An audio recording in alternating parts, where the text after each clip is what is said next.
तो नमस्कार मित्रों, मैं विकास शाक्या एक बार फिर से आप सबका स्वागत करता हूं अपने चैनल पर। और आज हम डिस्कस करने जा रहे हैं त्रिपुरा रहस्यम, इसके चैप्टर नंबर 14 के 5वें भाग को। पिछला वीडियो आप देख लीजिएगा।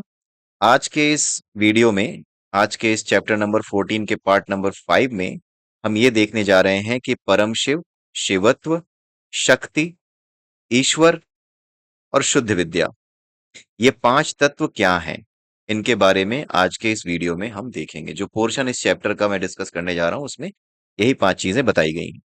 ठीक है, बड़े ध्यान से देखिएगा। पिछले वीडियो को देख लीजिएगा, उसके बाद ही यहाँ आइएगा। पिछले वीडियो में हमने 61st वर्स तक चीजों को समझा था। ठीक है, अब हम 61st वर्स की जो मीनिंग है उसको समझने जा रहे हैं। कुल मिलाकर के 61st वर्स यानी 61वां श्लोक जो है, यहीं से शुरुआत हो रही है आज के इस वीडियो की। तो सबसे पहले मैं आपको ये 61st वर्स का जो मतलब है वो आपको जो यहाँ पे लिखा हुआ वो बता देता हूँ। इसमें ये बताया गया है, जो चिति, चिति यानी कि शुद्ध चित्त, जो चित्त होता है वो माया है, वो माया से प्रभावित है। जो चित्त है वो बिना माया के है। तो चिति या चित्त और चित्त, इसमें अंतर है। चिति क्या है? जो माया से प्रभावित नहीं है। और चित्त क्या है? जो माया के प्रभाव में है, वो चित्त है। ठीक है, जो चिति यानी जो शुद्ध चित्त है, जो अभी माया के प्रभाव में नहीं है, वो इस दुनिया में विभक्त होकर, यानी जब ये दुनिया सामने आती है तो इसमें बट करके अपने आप को बाहरी भाव से प्रकट करती है। उसी को शिव तत्व कहा जाता है। ठीक है, तो शिव तत्व क्या है? जो चिति है यानी जो शुद्ध चित है, जब वो सामने आता है तो वो शिव तत्व कहा जाता है, विभक्त होकर, बट करके। जो शुद्ध चिति है, जब वो कई टुकड़ों में बट करके सामने आती है, जब तक वो चित्त नहीं बनती, तब तक वो क्या कही जाती है? शिव तत्व कही जाती है। चिति क्या है? वही गॉड पार्टिकल, आप समझ सकते हैं, उसी को कहा जा रहा है। जब वो बटना शुरू होती है, तो हमने आपको बताया है पहले भी कि जो बटना शुरू होती है, बटने से पहले वो एक स्तर पर रहती है जहां पर उस पे कोई लाइट वेव का असर नहीं होता, लाइट नहीं होती, उस पर प्रकाश का असर नहीं होता। जहां तक उस पे प्रकाश का असर नहीं होता, वहां तक वो क्या है? शिव तत्व है। और उसके बाद जहां पर उस पे लाइट का प्रभाव पड़ने लगता है, महरलोक यानी जो गॉड पार्टिकल, जब उसमें विस्फोट होता है तो जो फ्रिक्वेंसी जनरेट होती है, वेव जनरेट होती है, उस वेव की जो फ्रिक्वेंसी होती है वो एक ऐसे लेवल पर आती है जहां पर वो लाइट वेव्स में कन्वर्ट हो जाती है। और जैसे ही लाइट वेव्स में कन्वर्ट होती है, वैसे ही वो लाइट वेव के साथ साथ पार्टिकल्स के रूप में भी दिखाई देती है। तो उसी पार्टिकल को चित्त कहा जाता है, क्योंकि अब वो लाइट के फॉर्म में आ गई है। और वो लाइट ही कुछ और नहीं, वही ईश्वर है। वही ईश्वर की लाइट या ईश्वर का प्रकाश है। राइट, जब उसमें ईश्वर का प्रकाश पड़ता है तो ऐसे समझ जाओ कि किसी खिलौने में बैटरी पड़ गई, और बैटरी पड़ने के बाद खिलौना अपनी मनमर्जी से चलने लगता है। फिर उसको लगने लगता है कि जो कुछ है मैं हूं। वही हमारे साथ होता है। ठीक है, बाहर उसका जो रूप दिखलाई पड़ता है, यानी बाहर जिस प्रकार से ये काम करती है, जैसे हम मन के द्वारा किसी के लिए बुरा सोचते हैं, किसी के लिए अच्छा सोचते हैं, मन के द्वारा कोई निर्णय लेते हैं, उस निर्णय के बाद कोई काम करते हैं, तो जो निर्णय लेने की हमारे भीतर शक्ति आ रही है ना, वही क्या है? वही उसका बाहरी स्वरूप है, उसी शिव तत्व का बाहरी स्वरूप है। आप ये समझ जाओ कि जो शिव तत्व है, जो शिव है, वास्तविक शिव है, वो क्या है? पावर हाउस की तरह समझ सकते हो आप उन्हें। पावर हाउस तो दिखता है, लेकिन जो वास्तविक शिव तत्व है, जो चिति है, जो वास्तविक शिव है, परम शिव है, वो क्या है? वो शून्य है। वो दिखते नहीं, फिर भी वो पावर हाउस है। लेकिन जब वो पावर हाउस अपने आप को बेसिक चीजों को जब तैयार करके चलना शुरू करता है, जब इलेक्ट्रिसिटी जनरेट करने के लिए वो तैयार हो जाता है, जब तैयारी उसकी हो जाती है, जब उसमें ये विकल्प आ जाता है कि मुझे शक्ति यानी मुझे बिजली पैदा करनी है, तब उस स्थिति को क्या कहा जाता है? शिवत्व कहा जाता है। और उसके बाद जब वो बाहरी शक्ति के रूप में, यानी हमारे और आपके मन के रूप में, हमारे और आपके भीतर जो प्राण शक्ति है, या जो हरकतें हम करते हैं, शरीर में जो ताकत है, जिन रूपों में ये प्रकट होता है, उसी को क्या कहा जाता है? शक्ति कहा जाता है। तो सारे काम हमारे शरीर में शक्ति के द्वारा ही हो रहे हैं। और यही शक्ति हमसे प्रेम भी करती है, यही शक्ति हमारा विनाश भी करती है, यही शक्ति हमारा पालन पोषण भी करती है, यही पैदा भी करने का काम करती है, यही मार देने का भी काम करती है। ठीक है, अब इसको डिटेल से हम समझते हैं कि ये क्या है। ठीक है, विशेष जो लिखा हुआ है यहां पर आप देख सकते हैं, पूर्ण चैतन्य अर्थात परमात्मा, जो सभी प्रकार की संवेदनाओं का स्रोत है और सब प्राणियों का मूल स्रोत समझा जाता है, उसमें कोई बाहरी झलक नहीं होती। इस अवस्था में उसे परम शिव कहा जाता है।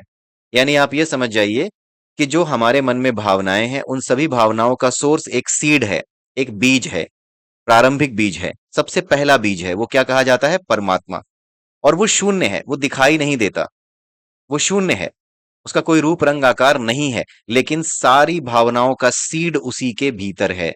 जैसे एक आम के पेड़ का पूरा जो अस्तित्व है, वो एक बीज में रहता है। उस बीज को खाओगे ना तो उसमें कुछ भी मीठा महसूस नहीं होगा। आम की तरह मिठास उसके किसी भी कोने को खाकर आपको नहीं मिलेगी, जिसे आम का बीज कहते हैं।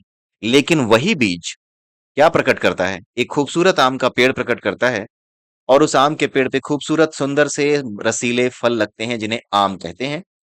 और वो आम में जो स्वाद होता है, वो किसी तरीके से आपको आम के बीज में नहीं मिल सकता। यानी कि सारे स्वादों का सोर्स होने के बावजूद भी वो खुद में कोई स्वाद नहीं है।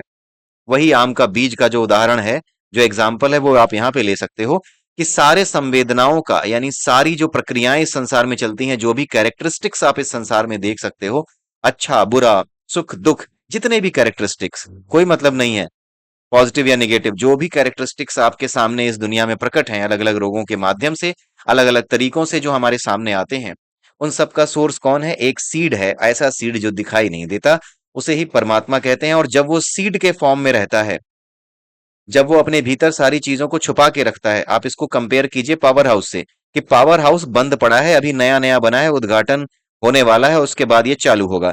तो उद्घाटन होने से पहले की जो स्थिति है पावर हाउस की, ठीक उसी स्थिति की तुलना आप परम शिव से कीजिए। पावर हाउस दिखता है, अंतर इतना है कि परम शिव दिखते नहीं, उनका परम रूप जो है वो निराकार है। ठीक है? उसी अवस्था में उसे परम शिव कहा जाता है, जिस अवस्था में वो सभी भावनाओं का सोर्स है, लेकिन भावनाओं को उसने अभी प्रकट नहीं किया है। भावनाओं को प्रकट करने से पहले वो शक्ति को प्रकट करेगा। जब वो शक्ति को प्रकट करेगा, तब क्या होगा उसके बारे में देखते हैं आगे। आगे ये लिखा हुआ है, फिर दुनिया की उत्पत्ति काल में अनेक सीमाओं में जो एक सामान्य निर्विकल्प चेतन अनुगत रहता है, उसका नाम शिव तत्व है।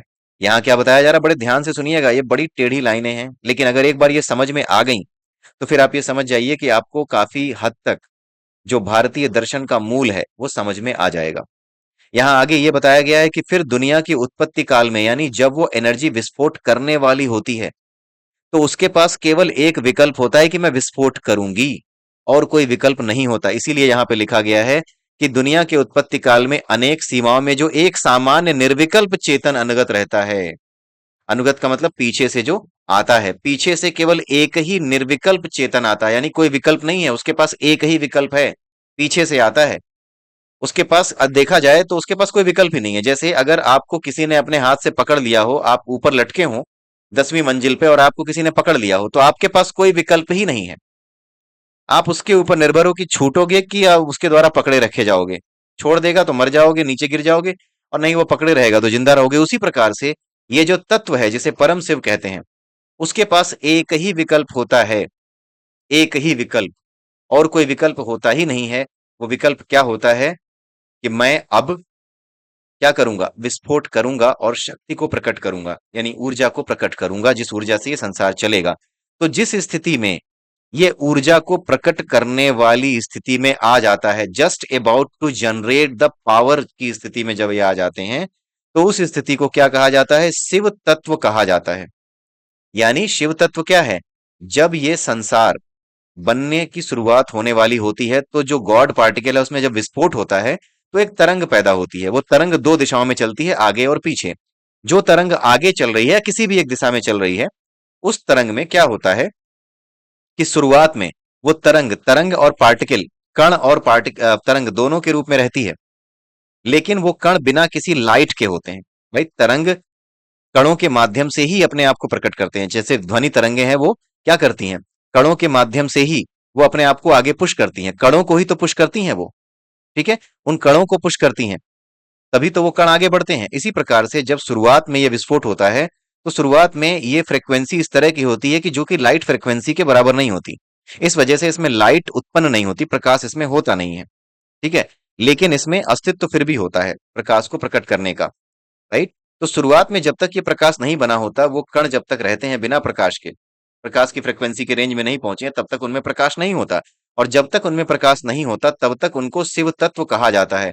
यानी विस्फोट के जस्ट बाद की स्थिति, जहां पर ये ऊर्जा को प्रकट करने की तैयारी में आ चुका है, राइट? उस स्थिति को शिव तत्व कहा जाता है। शिव कब कहा जाता है? जब वो विस्फोट नहीं कर रहा है, जब उसमें विस्फोट नहीं हुआ है। और शिवत्व कहा जाता है तब जब विस्फोट कर चुका है और ऊर्जा अब प्रकट होने वाली ही है, उसको शिवत्व कहा जाता है। फिर जब ऊर्जा प्रकट हो जाती है, जिसको अहम रूप से झलकना कहते हैं कि हाँ अब कुछ पता लग रहा है। भाई अनुभव कैसे होता है शक्ति का? जैसे अगर आप किसी जगह बैठे और आपको चक्कर आने लगे, तो आप कहोगे कि यहाँ का वातावरण में कुछ तो है। जैसे इलेक्ट्रोमैग्नेटिक रेडिएशंस किसी जगह पे बढ़ जाएं, राइट, तो आपको लगेगा कि हाँ मुझे चक्कर आ रहे हैं। या फिर एक तरीका इस्तेमाल किया जाता है आजकल हथियारों की तरह, उसको कहा जाता है लेजर लाइट, लेजर बीम। एक वॉर जो है टैक्टिक्स की तरह यूज की जाती है, laser beam, laser power use की जाती है। तो उसकी वजह से होता क्या है कि अगर लेजर बीम की किरणों के बीच में कोई व्यक्ति होता है तो उसे चक्कर आने लगता है, पेट खराब होने लगता है, उसका दिमाग काम नहीं करता, भ्रमित होने लगता है वो। तो उसको लगता है कि हाँ कुछ तो हो रहा है, कुछ तो गलत हो रहा है, या तो मेरे अंदर या मेरे बाहर से, राइट। तो जब ये अनुभव होना शुरू होता है, वही अनुभव होना, उसका झलकना, झलकना केवल दिखाई देना नहीं होता, उसका अनुभव हो जाना कि हाँ यार कुछ तो गड़बड़ है। जैसे ही मैं यहाँ आता हूँ ना, मुझे अजीब सा चक्कर आने लगता है इस जगह पे आते ही, मतलब यहाँ पर कुछ रेडिएशंस बड़ी टाइट हैं, बड़ी तेज हैं, राइट। तो वही शक्ति जब अपने आप को प्रकट करती है, जब उसका अनुभव होने लगता है, यानी जब वो झलक में आ जाती है, झलक में आने का मतलब स्वाभाविक अपने अनुभव में आ जाती है, अपने हमारे और आपके अनुभव में जब वो आने लगती है, किसी भी जीवित चेतना के अनुभव में जब वो आने लगे, तो उसे क्या कहा जाता है? शक्ति कहा जाता है। इस तरह से जो सृष्टि से पहले परम शिव कहा जाता है, वही सृष्टि काल में सामान्य चित्ती रूप से शिव तत्व, फिर उसके बाद अहम रूप से शक्ति तत्व या जीव के रूप में सामने आता है। ठीक है, शक्ति तत्व यही शाक्त जो लोग हैं वो शक्ति तत्व की ही पूजा करते हैं, महादेवी दुर्गा की पूजा करते हैं, महाकाली की पूजा करते हैं, वो शक्ति का ही प्रतीक है। जो महाशून्य बाहरी रूप से कल्पित हुआ है, वही जब यह मैं हूं इस तरह अहम भाव से ढकता है, तो उसे ही सदाशिव कहते हैं। अब एक चीज और आई, शक्ति तत्व के बाद आया सदाशिव। अब सदाशिव कब बनते हैं? जो शक्ति जो शक्ति प्रकट हुई है, उस शक्ति को प्रकट करने वाला जो मूल तत्व है वो कौन सा है? वो शिव तत्व है। और उस शिव तत्व को पैदा करने वाले कौन है? परम शिव हैं। यानी परम शिव ही मुख्य हैं। ठीक है, और वही महाशून्य है। जब वही महाशून्य यानी जो परम शिव हैं, जब वो ये जानते हैं, जब उन्हें तो बोध होता ही है, जब वो ये जान जाते हैं कि यह मैं हूं, यानी अब बिजली प्रकट हो गई, अब शक्ति प्रकट हो गई, ये शक्ति कोई और नहीं, मैं ही हूं, शिव ही शक्ति है। ठीक है, इसीलिए शिव और शक्ति को अर्धनारीश्वर के रूप में दिखाया जाता है कि शिव ही शक्ति है। शिव एक तरफ है, शक्ति दूसरी तरफ दिखाई जाती है।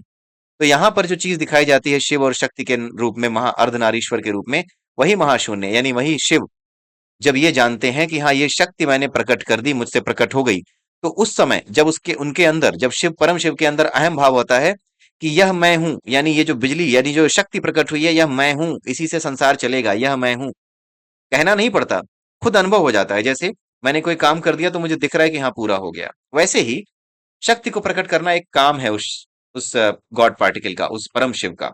तो जब वो शक्ति को प्रकट कर देते हैं, जब ऊर्जा उस शक्ति से प्रकट हो जाती है और जब उसको ये समझ आ जाता है कि हाँ यह मैं हूं, ये काम पूरा हो गया, यह मैं हूं, जब इस अहम भाव से कि हाँ यह मेरी शक्ति है, यह मैं हूं, ये जो अहम भाव आता है, तो इसी अहम भाव से ढके हुए शक्ति को अब उन्हीं महाशिव को, परम शिव को सदाशिव कहा जाता है। अलग अलग नाम है, परम शिव, सदाशिव, शिव तत्व और शक्ति तत्व, ये एक नहीं है।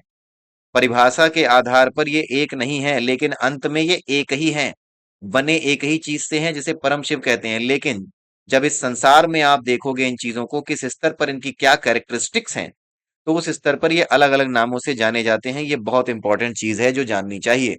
शिवत्व, शिव तत्व, शक्ति तत्व, सदाशिव, ये अलग अलग चीजें हैं। अब बात आती है ईश्वर की। अब देखिए ईश्वर क्या होता है, जिसे हम ईश्वर कहते हैं, वो क्या चीज है। अब हुआ ये है कि भगवान शिव या फिर जो परम शिव हैं, जो महाशून्य हैं, जब उन्होंने ये समझ लिया कि यह शक्ति यानी जो प्रकट हुई है, यह मैं हूं, तो यह जो मैं हूं, ये अपने आप को प्रकट कैसे करेगी? अपने आप को प्रकट करने के लिए मैं आते ही क्या आ गया? जड़ता आ गई। मैं आते ही जड़ता आ गई, क्योंकि मैं का भाव केवल जड़ में होता है। तो जड़ता के भाव को पैदा किया है, जड़ता को पैदा नहीं किया है परम शिव ने। भगवान शिव ने, परम शिव ने या उस परम ऊर्जा ने, उस महाशून्य ऊर्जा ने जड़ता को प्रकट नहीं किया है। कारण वही है जड़ता के, लेकिन अभी तक उन्होंने जड़ता को प्रकट नहीं किया है। जब वो ये कहते हैं कि यह मैं हूं, तो उन्होंने जड़ता को प्रकट नहीं किया है, जड़ता के भाव को प्रकट किया है। नहीं समझे? जड़ता का भाव एक अलग चीज है और जड़ता एक अलग चीज है। मेरे अंदर यह भाव आया कि मैं अपने बच्चे को गले से लगा लूं, ये जड़ता का या गले लगाने का भाव है। जब मैंने उसे गले लगा लिया तो मैंने दिखाया जड़ता, यानी जड़ वस्तुओं के प्रति जो चीजें नष्ट हो जाएंगी, मेरा पुत्र मेरा बच्चा ये सब नश्वर हैं, जब उसके प्रति प्रेम मैंने वास्तविक रूप में दिखाया, एक फिजिकल रूप में दिखाया, मेटलिस्टिक फॉर्म में दिखाया, तो वो जड़ता है। लेकिन मेरे अंदर जो इच्छा थी कि मैं अपने बच्चे को गले लगा लूं, उसकी जो कल्पना की, वो जो भावना की, कि वो भावनाएं मेरे अंदर जो उमड़ रही है कि मैं इसको गले लगा लूं, वो जो भावनाएं उमड़ रही हैं वही जड़ता की भावना है। उसी प्रकार से भगवान शिव या परम शिव, वह जो महाशून्य है, जब वो ये कल्पना करते हैं कि यह मैं हूं, यानी ये जो शक्ति है जो प्रकट हुई है वो मुझसे है, यह मैं ही हूं, मेरे से ही है, तो यहाँ पे जड़ता का भाव प्रकट हुआ है। अब जड़ता कैसे प्रकट होगी? इस भाव की वजह से जो कल्पना जन्म लेगी, वो शक्ति उसको पूरा करेगी, और जब वो शक्ति उसको पूरा करेगी, ठीक है, तब जाकर के हम और आप इस अस्तित्व में आते हैं। पृथ्वी जल वायु अग्नि आकाश सब अस्तित्व में आते हैं। लेकिन जो जड़ता का भाव है जो कि परम शिव ने प्रकट कर दिया, ठीक है, उस भाव को ही, उस जड़ता के भाव को ही, कि यह मैं हूं, यह वास्तविक स्वरूप मेरा है, मुझसे ही सब कुछ है, यही क्या है? यही ईश्वर नाम का चौथा तत्व कहलाता है। यानी ईश्वर क्या है? जब परम शिव तत्व में या महाशून्य में ये भाव प्रकट होता है कि यह शक्ति मुझसे है, मैं यह शक्ति नहीं हूं, मैं इन चीजों में नहीं हूं, वहीं पर वो ईश्वर कहलाता है, वहीं पर परम शिव ईश्वर कहलाते हैं। तभी तो भगवान कृष्ण जब अपने आप को भगवत गीता में ईश्वर कहते हैं कि मैं परमात्मा हूं, तो उससे पहले उन्होंने यही चीजें बताई हैं कि सारी चीजें मुझसे हैं पर मैं उन चीजों में नहीं हूं। अब आपको यहां पे समझ में आ रहा होगा, ये चैप्टर एक है भगवत गीता में, वहां पे ये समझाया गया है कि हर चीज में मैं हूं, लेकिन मैं जिस चीज में, जिस रूप में, जिस चीज के रूप में दिख रहा हूं, वो चीज मैं नहीं हूं। जड़ता का भाव जो इस संसार को बनाता है, वो भाव तो उनसे आता है, लेकिन उस भाव के बाद जो कुछ भी प्रकट होता है भौतिक रूप में, वो नहीं है। राइट, यहां तक कि वो भाव भी वो नहीं है, क्योंकि वास्तविक स्वरूप क्या है? जो बिना भाव के केवल सोर्स के रूप में, बीज के रूप में रहता है, वही वो सचमुच में है, परम शिव है। तो शिव, विष्णु, भगवान कृष्ण, मां काली, सब कुछ अलग अलग नाम है, और केवल जब किसी एक विशेष रोल में ये होते हैं तो अपने आप को अलग रोल में ये बताते हैं। जैसे आज अगर मैं एक पुलिस का रोल करूं, पुलिस वाले का रोल करूं, तो मैं पुलिस वाला माना जाऊंगा किसी फिल्म में। अगर मैं चोर का रोल करूं तो चोर माना जाऊंगा। ठीक है, उसी तरीके से मैं बनाने वाला माना जाऊं तो ब्रह्मा कहा जाऊंगा। जब मैं रोल प्ले करता हूं कि जो बनाई हुई चीज है उसको मैं प्रिजर्व करूंगा, कहीं गड़बड़ हो रही है तो उसको ठीक ठोक पीट के सही करूंगा, महाभारत कराऊंगा, रावण मारूंगा, कंस मारूंगा, जो भी करूंगा इसको प्रिजर्व करने के लिए, उस समय क्या कहलाऊंगा? मैं विष्णु कहलाऊंगा। और जिस समय मैं ये डिसाइड करूंगा कि इस पूरे संसार को नष्ट कर देना है, अब रिसाइकलिंग प्रोसेस का समय आ गया है, जो चीज बनी है उसे नष्ट भी होना है, तो मैं क्या कहलाऊंगा? तो मैं शिव कहलाऊंगा। शक्ति एक ही है लेकिन वो तीन रूपों में प्रकट है, और उसी को ईश्वर कहा जाता है। तो जड़ता की प्रमुखता होने पर, यानी उस भाव के पैदा होने पर जो चीज सामने आती है उसे ईश्वर कहा जाता है।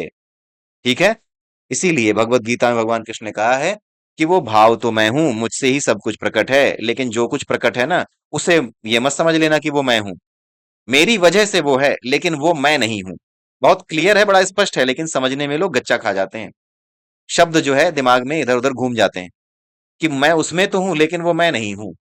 राइट, यानी पावर हाउस बिजली नहीं है लेकिन बिजली पैदा करता है, तो अल्टीमेटली इनडायरेक्ट वे में पावर हाउस ही हमारे घर में आ रहा है।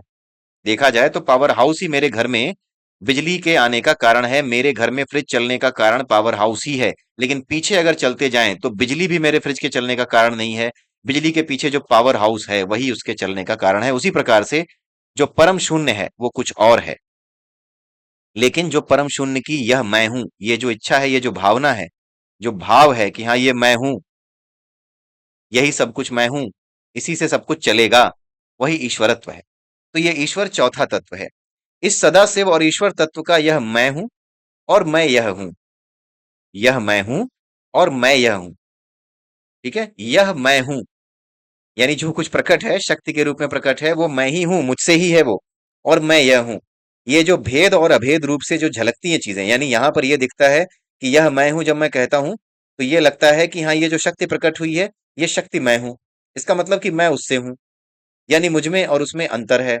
और जब ये कहते हैं कि मैं यह हूं, यानी ये जो बिजली है ये मैं ही हूं, तो इसका मतलब है कि यहां पर क्या है, कोई भेद दिखाई ही नहीं दे रहा। यानी जब भगवान शिव ये कह दें कि जो सामने शक्ति दिख रही है, जो मुझसे प्रकट है, वह मैं ही हूं, तो ये भेद दिखाई देता है, अंतर दिखाई देता है कि तुम अलग हो, वो अलग है। शिव जी अलग हैं, शक्ति जी अलग हैं। लेकिन जब वो ये कहते हैं कि ये जो शक्ति है ना, यह भी मैं हूं, तो ये अभेद दिखाई देता है। इसी दोनों चीजों को भेद और अभेद के रूप में कहा जाता है। भेद क्या है?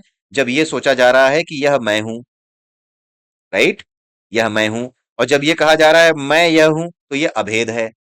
भेद क्या है? यह मैं हूं, और अभेद क्या है? मैं यह हूं। तो इस तरीके से भेद और अभेद रूप से झलकना ही शुद्ध विद्या नामक पांचवा तत्व कहा जाता है। जब भेद और अभेद रूप से ये चीजें झलकने लगती है, जब हमें समझ में आ जाता है कि सब कुछ उसी से है, सब कुछ अद्वैत है, कोई कहीं पर भी डुअलिटी नहीं है, सब कुछ नॉन डुअलिटी से ही पैदा हुआ है, सब कुछ अद्वैत से ही पैदा हुआ है, तो ये जो ज्ञान है ना, यही शुद्ध विद्या कहलाता है, और इसी को पांचवा तत्व कहा जाता है। यही पांच तत्व हैं। ठीक है, ये आज के वीडियो का मुख्य एलिमेंट था जो समझना था। ठीक है, शिव तत्व से लेकर यहां तक के ये पांचों तत्व जड़ता का विकास न होने तक, मैंने आपको बताया ना कि केवल जड़ता का भाव आया था, जड़ता के विकास की बात तो यहां की जा रही है, यानी कि जो फिजिकल मेटलिस्टिक चीजें बनेंगी उसकी बात तो अब यहां हो रही है। तो शिव तत्व से लेकर यहां तक के ये पांचों तत्व जड़ता का विकास न होने से तथा अभेद स्वरूप आत्म तत्व की ही झलक होने के कारण शुद्ध कहे जाते हैं। यानी कि जड़ता जब आती है कि यह मैं हूं, किसके द्वारा? परम शिव के द्वारा, लेकिन जड़ता का विकास नहीं हुआ, यानी शरीर नहीं बने हैं अभी। वो शरीर नहीं बने हैं जो ये कहें कि मैं ये हूं, चचा विधायक हैं हमारे। जब ये क्षुद्र, बहुत ही छोटी बात जब तक हमारे मन में नहीं आती, उससे पहले तक की स्थिति, जब तक हमारे शरीर नहीं बने हैं, जो ये बदमाशी करें कि चचा विधायक हैं हमारे, कुछ और कर देब हम, छोड़ब नहीं हम, जब तक ये सब चीजें नहीं आती, तब तक, जब तक कि शरीर नहीं प्रकट होते, जब तक जड़ चीजें प्रकट नहीं होती, जब तक जड़ता का विकास नहीं होता, जब तक जड़ता का भाव तो रहता है, लेकिन जड़ता अपने फिजिकल मेटलिस्टिक फॉर्म में नहीं आती, तब तक सब कुछ शुद्ध होता है। अशुद्ध कब होना शुरू होता है? जब जड़ता का विकास हो जाता है, क्योंकि उसके बाद ही रिएक्शन शुरू होते हैं, जब हमारे शरीर बन जाते हैं। फिर मैं का भाव आता है, चचा विधायक है हमारे, तो चचा पूर्व विधायक है हमारे, हम विधायक के पूर्व विधायक के पड़ोसी हैं। ठीक है, या फिर हमारी गाड़ी से आगे कोई निकलेगा तो हमको गोली मार देनी चाहिए उसको। ये जो अहंग के भाव आते हैं, ये जो बदमाशी आती है मन में, ये सारी चीजें जड़ता के विकास होने के बाद की हैं। लेकिन जब तक जड़ता है, जड़ता का भाव प्रकट हुआ है शिव के मन में, शिव की ओर से, तब तक वो जड़ता का भाव शुद्ध है। क्योंकि वो जड़ता का भाव शुद्ध क्यों है? क्योंकि संसार को चलाने के लिए उस भाव की जरूरत है। वही भाव फ्रिक्शन क्रिएट करता है, बिना फ्रिक्शन के संसार चल नहीं सकता भाई। संसार फ्रिक्शन है, फ्रिक्शन की वजह से संसार है, संसार की वजह से फ्रिक्शन नहीं है, फ्रिक्शन की वजह से संसार है। और वो फ्रिक्शन क्या है? जनता, जड़ता है। जड़ता ही फ्रिक्शन है, जड़ता फ्रिक्शन का सोर्स है। इसलिए लोग कहते हैं कि जीवन जब तक है तब तक संघर्ष रहेगा, जीवन ही संघर्ष है। नहीं नहीं नहीं भाई, जीवन संघर्ष नहीं है, संघर्ष ही जीवन है। जो संघर्ष है वही जीवन के रूप में प्रकट होता है। जीवन संघर्ष नहीं है, संघर्ष ही जीवन है। हम चीजों को उल्टा समझते हैं, और ये वीडियो देखने के बाद आपको समझ में आ जाएगा कि उल्टा क्यों समझते हैं। ठीक है, हम, हमारा जीवन संघर्ष है, ऐसा नहीं है।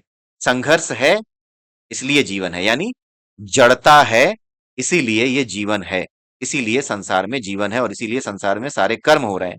कोई उस जड़ता की वजह से किसी का नुकसान कर रहा है, अधर्म कर रहा है, फिर कोई खड़ा होता है, कहता है नहीं, ये जड़ता, ये जो दिक्कत तुमने की है, तुमने किसी के साथ बुरा किया है, मैं उसको ठीक करूंगा, तुम्हें सजा दिलाऊंगा, वो धर्म के रास्ते पर चलने का प्रयास करता है। तो ये जितने भी धर्म अधर्म हैं, ये सारी चीजें क्या हैं? जड़ता का ही प्रकट रूप हैं। धर्म भी और अधर्म भी, ये सब कुछ केवल और केवल छल हैं इस संसार के। ये प्रकट किससे हुए हैं? जड़ता से। जब आप इसे जान जाते हो जड़ता को, तो धर्म और अधर्म दोनों से दूर हो जाते हो। तभी तो भगवान कृष्ण ने भगवत गीता में अंत में कहा है, याद कीजिए, लास्ट का जो चैप्टर, उसमें एक श्लोक है, सर्व धर्मान परित्यज्य माम एकम शरणम व्रज। सभी धर्मों के भेद छोड़ करके कि ये धर्म है वो अधर्म है, इन सभी भेदों को छोड़ करके एक तुम मेरी शरण में जाओ, मैं तुम्हें सभी पापों से मुक्त करूंगा, तुम मेरी शरण ग्रहण करो। ये बात वहां पे भगवान कृष्ण ने कही है, इसी वजह से कही है। अब आप समझ पा रहे होंगे कि भगवत गीता कितना महान ग्रंथ है, और कितनी बड़ी बात वो कहता है। और जितनी बड़ी बातें वहां कही गई हैं, स्वयं भगवान कृष्ण के द्वारा कही गई हैं। वो तो जीता जागता परमात्मा है, जो भगवत गीता है, वो जितनी बातें कही गई हैं, उन सब के अलावा कोई भी व्याख्या आपको किसी भी ग्रंथ में नहीं मिलेगी। विज्ञान भैरव तंत्र हो, चाहे ये त्रिपुरा रहस्य हो, इसमें भी आपको वही चीज मिल रही है। तो ये चीजें शुद्ध कही जाती हैं। विशेष बात यहां पर यह है कि मैं कौन हूं यह जान लेना ही सत्य को जान लेना है। तो अपने आप को शिव तत्व के रूप में, महाशून्य के रूप में जान लेना ही सत्य को जान लेना है, और हमारे जीवन का यही लक्ष्य होता है। और ऐसा नहीं है कि इस लक्ष्य की ओर हमें जाना होता है, हम बाय डिफॉल्ट इस लक्ष्य की ओर बढ़ रहे हैं। क्योंकि जो ये लक्ष्य है ना, वो वास्तविक आनंद है। क्योंकि ये वास्तविक आनंद है, इसी वजह से हम छोटे छोटे आनंद, छोटी छोटी खुशियां अपने जीवन में खोजने की कोशिश करते हैं, लेकिन ये नहीं समझ पाते कि ईश्वर ही वास्तविक आनंद है, या जो परम तत्व है, वही परम शून्य है, वही वास्तविक आनंद है। लेकिन उसका अंश होने की वजह से हम आनंद खोजते हैं, और आनंद खोजने के लिए हमें इस संसार में डाल दिया गया है। तो संसार में भी वो आनंद हमें छोटी छोटी चीजों में अनुभव हो जाता है। किसी ने अच्छा बोल दिया, अनुभव हो गया। कुछ अच्छा खाने को मिल गया, अच्छा लग गया। ठीक है, कोई अच्छी लड़की देखी, बड़ी अच्छी लगी, बड़ी सुंदर लगी, लगा इससे सुंदर कोई नहीं, उससे शादी हो गई, तो लगा कि हाँ, अब ये आनंद की प्राप्ति हमें हो गई, हमें आराम से जो है उस चीज की प्राप्ति हो गई जो मुझे चाहिए था, मुझे सुख की प्राप्ति हो गई। मेरा सुख यही है कि मेरी पत्नी सुंदर है। राइट। तो ये जितने भी सुख हैं, इन सुखों की तरफ हम क्यों भाग रहे हैं? हम बाय डिफॉल्ट इन सुखों की तरफ भाग करके उसी परम सुख की तरफ भाग रहे हैं जिसे परमात्मा कहा जाता है। इसलिए कोई ये ना कहे कि मैं भगवान की तरफ ना जाना चाहता हूं, ना मैं जा रहा हूं। अरे भाई, तुम भगवान की तरफ ही जा रहे हो। तुम भगवान से दूर इसलिए जा रहे हो, तुम कहते हो कि भगवान से दूर जा रहा हूं, क्योंकि तुम नास्तिक इसलिए बने हो, क्योंकि तुम्हें लगता है कि आस्तिकता में कोई सुख नहीं है, बेकार है। संसार में जो सुख प्राप्त किया जा सकता है वो नास्तिकता के माध्यम से, तरह तरह की चीजों को सही गलत का विचार किए बिना, उस पे किसी तरह का विचार किए बिना, स्वर्ग नरक का विचार किए बिना, इन चीजों को किए बिना ही हम उस सुख को भोग सकते हैं। इस वजह से आप उस तरफ जा रहे हो, लेकिन अल्टीमेटली आप चाह क्या रहे हो? परम सुख। और वो परम सुख का सोर्स क्या है? परमात्मा है। इसलिए बाय डिफॉल्ट हर व्यक्ति परमात्मा की ओर, या उस परम तत्व की ओर, परम शिव की ओर जा ही रहा है। ठीक है, आगे क्या लिखा है? इस बोध के साथ ही मनुष्य का दुख विसर्जित हो जाता है। दुख आत्म अज्ञान के अतिरिक्त और कुछ नहीं है। मैं अपने को जानते ही आनंद का अधिकारी हो जाता हूं। वह जो सबके भीतर है वही पराशक्ति है, वही ईश्वर है। उसी की अनुभूति आनंद है। जो अभी आनंद की बात हम कर रहे थे, उसी का अनुभव हो जाना, आनंद का अनुभव हो जाना है। सारे प्रकार के आनंद जो आप इस संसार में अनुभव करते हैं, उन सब का बीज उसी ईश्वर, उसी परम तत्व के, उसी परम शून्य के भीतर है। मैं यह हूं, इसमें मैं चिति का रूप है। मैं का जो पार्ट है वो चिति है। और जो यह है, जो प्रकट है, जो शक्ति प्रकट हो गई, वह महाशून्य जड़ तत्व है। जड़ तत्व की बात की जा रही है, जड़ तत्व की बात की जा रही है, जड़ता की बात नहीं की जा रही है। जड़ तत्व का मतलब जड़ता का विचार। जैसे मैं अपने बच्चे को गले लगा लूं, ये विचार है, ये जड़ता का विचार है। जब मैं सचमुच में गले लगा लूंगा तो वो जड़ता है। ठीक है। जब मैं की प्रधानता होती है तब सदाशिव, और जब यह की प्रधानता होती है तब ईश्वर तत्व इसको कहा जाता है। ये सब हम समझ चुके हैं। मैं और यह में तत्व की दृष्टि से अभेद संबंध है। तत्व की दृष्टि से दोनों में कोई भेद नहीं है, वो भी हमने अभी समझा। और उल्लेख की दृष्टि से भेद है, और जब हम उल्लेख करते हैं तो हमें भेद दिखाई देता है। ठीक है। दृष्टि हमें बदलनी है, उल्लेख यानी तर्क की तरफ नहीं जाना है। हमें अपनी दृष्टि की तरफ जाना है। दृष्टि से हमें अद्वैत दिखाई देगा। यानी अद्वैत कब दिखाई देगा? जब हम अपनी दृष्टि बदलेंगे, अपना दृष्टिकोण बदलेंगे। लेकिन जब तक हम तर्क में उलझे रहेंगे, तब तक हमें भेद दिखाई देता रहेगा। बड़ा ही सिंपल तरीका, सिंपल तरीके से बात बताई गई। इस तरह इसका बोध भेद अभेद रूप से होता है। यानी दोनों ही रूपों में कि ये द्वैत भी है और यही अद्वैत भी है। यही परम पिता परमात्मा द्वैत भी है और यही अद्वैत भी है, यही सोर्स है। तो इसका बोध हमें भेद और अभेद रूप से, यानी कि द्वैत और अद्वैत दोनों में होता है। फिर जब उस पराशक्ति की बेनियाज ताकत के प्रभाव से भेदभाव बढ़ने लगता है, राइट, जब उस पराशक्ति की बेनियाज ताकत से भेदभाव बढ़ने लगता है, तब जाकर के जड़ शक्ति धर्मी बन जाती है। यानी जो जड़ तत्व था, अब वो प्रकट हो जाता है। अब ये प्रकृति प्रकट होने लगती है। अब इसमें हमें क्या दिखाई देने लगता है? लोग दिखाई देने लगते हैं, तारे दिखाई देने लगते हैं, सूर्य दिखाई देने लगता है, सब दिखने लगता है। हर वो चीज जो जड़ है, जो टच की जा सकती है, टेंजिबल है, वो दिखने लगती है।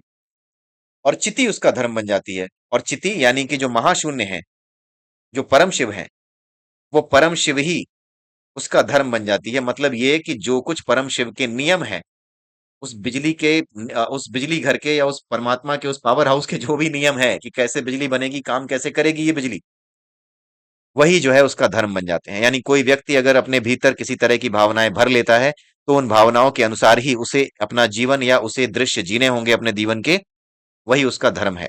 और यही जो है धर्म, इसी के अनुसार हर व्यक्ति का जीवन चलता है। ठीक है। हम वही दृश्य देखते हैं जिस दृश्य के हम लायक हैं, जिस चीज के हमने कल्पना की है, जो भाव अपने भीतर हमने डाले हैं। तब वह जड़ शक्ति ही माया तत्व कहलाती है। जब ये प्रकट हो जाती है ना, तो इसी जड़ता को माया कहा जाता है। और ये अनेक कणों के रूप में प्रकट होती है। माया जो है वो भेद बुद्धि का नाम है। माया क्या है?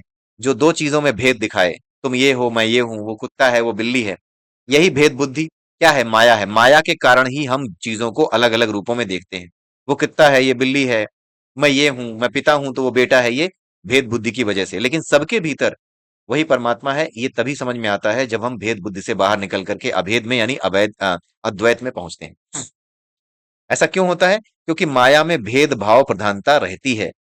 वो भेदभाव ही कराती है माया। दो रूपों में दिखाती है चीजों को। एक चीज अलग, परमात्मा को अलग और सृष्टि को अलग।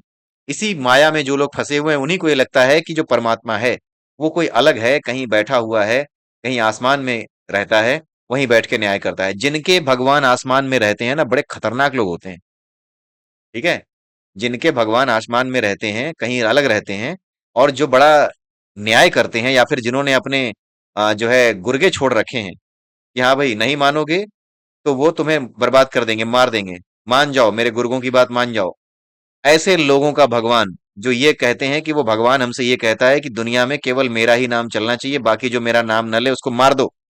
ऐसे लोगों के भगवान बड़े खतरनाक होते हैं भैया। ठीक है? और ये भगवान नहीं है, और ये भगवान की सही समझ नहीं है। परमात्मा की सही समझ नहीं है, उस शून्य की सही समझ नहीं है। भले ही वो कितना भी कहते रहें कि उसका कोई आकार नहीं है, अरे कोई आकार नहीं, लेकिन तुम्हारे दिमाग में तो भूसा आकार ले चुका है।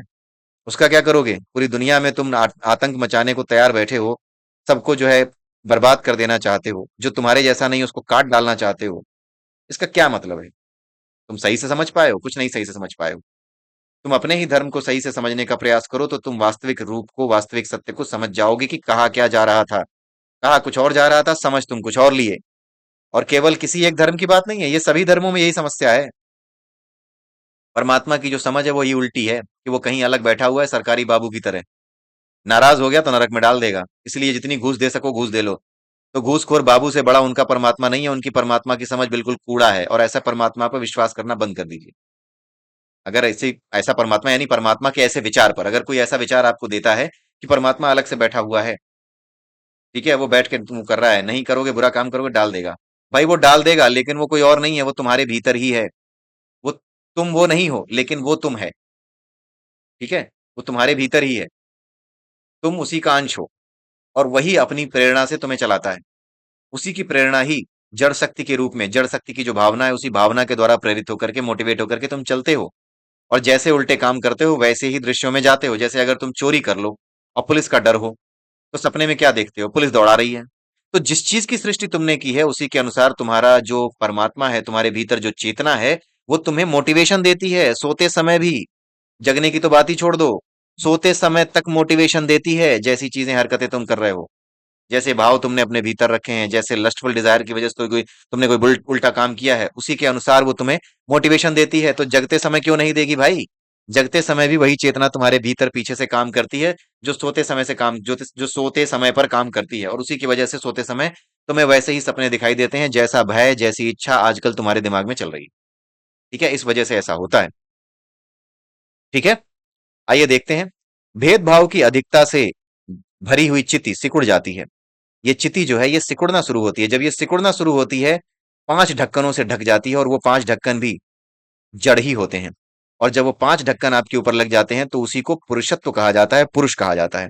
ये 5 ढक्कन कौन से हैं? एक है कला, दूसरा है विद्या, सॉरी मुझे पीछे जाना पड़ेगा। एक है कला, दूसरा है विद्या, तीसरा है राग, चौथा है काल, और पांचवा है नियति। ये हमारे जो है 5 शरीर के आवरण की बात नहीं हो रही है, 5 भावों के आवरण की बात हो रही है। ये भावों के आवरण क्या है? कुछ कर सकना कला है। कुछ कर सकना कला है। आप कुछ कर सकते हो, लेकिन अगर आप कुछ कर सकते हो तो इसका मतलब यह है कि आपने भीतर वो भाव पैदा किए होंगे, उसके अनुसार आपने प्रैक्टिस की होगी। तो अभ्यास के द्वारा उस भाव को मजबूत करने पर कुछ कला जब आप सीख पाते हो तो उसे क्या कहा जाता है? कला कहा जाता है। कुछ कर सकने की क्षमता होना कला है, कुछ जान सकने की क्षमता होना विद्या है। राग क्या है? सांसारिक सुखों की चाह है। आयु की सीमा क्या है? काल है। और पराधीनता नियति है। पराधीनता क्या है? आप सोचते हो कि आप कर रहे हो, लेकिन असल में मोटिवेशन पीछे से आ रहा है। लोग कहते हैं मैं सपने देखता हूं। अरे भैया तुम सपने देखते नहीं हो, तुम्हें सपने दिखाई देते हैं, उसका मोटिवेशन पीछे से आता है। जैसी हरकतें तुमने की हैं वो मोटिवेशन का सीड बन करके तुम्हारे अंदर बैठ जाता है, तो फिर सपने में वही दिखाई देता है। ठीक है? तो आप पराधीन हो, सपना देखने में आप पराधीन हो। सपना देखना ही आपकी पराधीनता, आपकी चेतना की पराधीनता का सबसे बड़ा सबूत है कि सपने आपको दिखाई देते हैं। आपका सपनों पे कोई नियंत्रण नहीं है, यही पराधीनता का सबसे बड़ा सबूत है और यही नियति है। पराधीनता ही तुम्हारी नियति है जब तक कि तुम अपने आप को आत्म तत्व के रूप में नहीं जान जाते। इन 5 केचुले से जो ढका है वही पुरुष है। ठीक है? आगे क्या लिखा है? भले बुरे अनेक तरह के सब दिन से चल रहे कामों की कामना को जो समूह है, जब चित्ती शक्ति को आधार मानकर जो मौजूद है, वही प्रकृति है। यानी ये सारे काम चलाने के लिए जो पूरा का पूरा एक सेटअप बनाया गया है, जो ऑर्गेनाइजेशन सेटअप किया गया है, उसी को क्या कहते हैं? प्रकृति कहते हैं। ये बहुत ही इंपॉर्टेंट पार्ट था इस चैप्टर का। अगर आप चाहें तो 2 बार 3 बार दोहरा करके इसको सुने। अगर आपने कुछ और आज तक नहीं पढ़ा है और केवल यही चीज अगर आप पढ़ रहे हैं, आज के इस वीडियो को ही देख रहे हैं, तो इसके बाद आपको काफी चीजें समझने में मदद मिल जाएगी। ठीक है? तो यहां पर इसी के साथ मैं ये वीडियो यहीं पर समाप्त करता हूं। अगले वीडियो में मैं फिर मिलूंगा इसके आखिरी भाग के साथ, इस चैप्टर के आखिरी भाग के साथ। तब तक के लिए आप मुझे आज्ञा दीजिए। नमस्कार, जय सिया राम, जय श्री कृष्णा, जय श्री राधे, ओम नमः शिवाय।